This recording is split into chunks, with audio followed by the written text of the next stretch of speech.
Fungsi akal dan fungsi hati ya. Kita bahas tentang fungsi akal dan fungsi hati.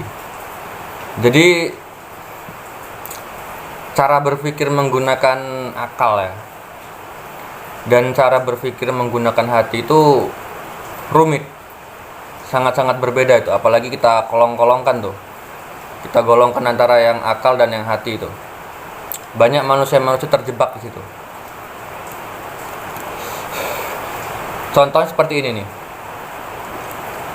Ada itu seorang pengemis di pinggir jalan kan. Kalau ada pengemis tuh di pinggir jalan, kita berpikir menggunakan akal nih. Kita kasih dia tuh uang, sedekah atau apapun itu. Kalau kita berpikir dengan akal itu pasti kita ada untung rugi benar salah tuh di situ pasti. Kalau kita berpikirnya menggunakan hati itu ada yang namanya hasrat kepuasan tersendiri gitu. Ketika kita mampu menolong orang, mungkin gitu kurang lebihnya. Jadi di akal itu, di situ pikiran itu baku. Yang dimaksud baku maksudnya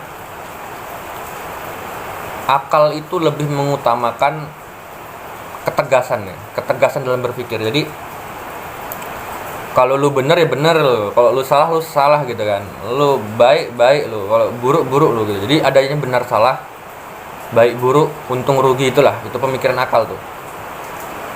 Ketika kita mendapatkan masalah gitu kan ya, kalau kita berpikir menggunakan akal tuh hak batil gitu lah.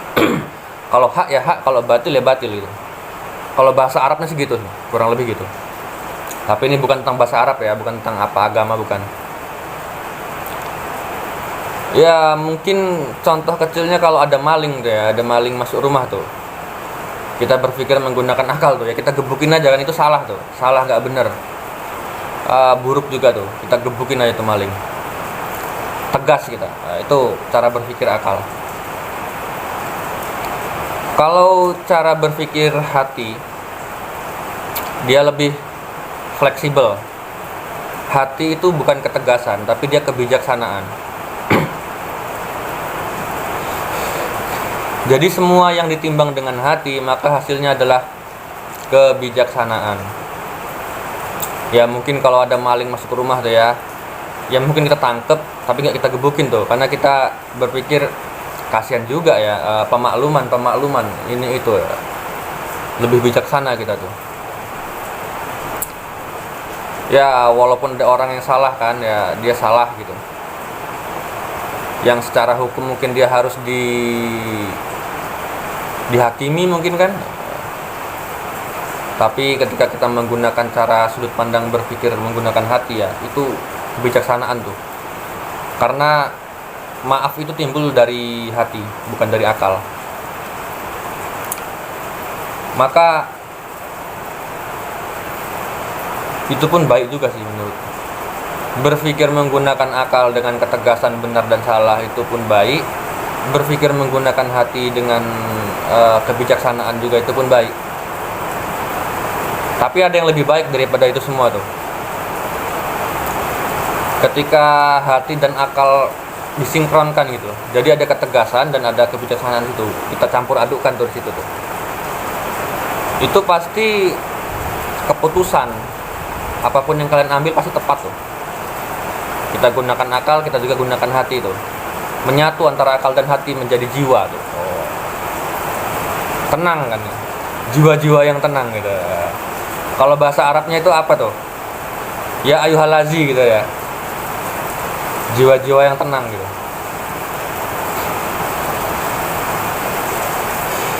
Kurang lebih gitu aja ya. Semua dikembalikan lagi ke kalian tuh, mau berpikir menggunakan akal atau menggunakan hati, itu terserah tuh. Seenak-enaknya kalian jelas. Tapi kalau normalnya nih ya. Normalnya laki-laki berpikir menggunakan akal ya. Normalnya wanita berpikir menggunakan hati itu, rasa merasa deh itu. Gitulah kurang lebih. Ya mungkin kalau disatukan tuh jadinya ya luar biasa bagus sih ya.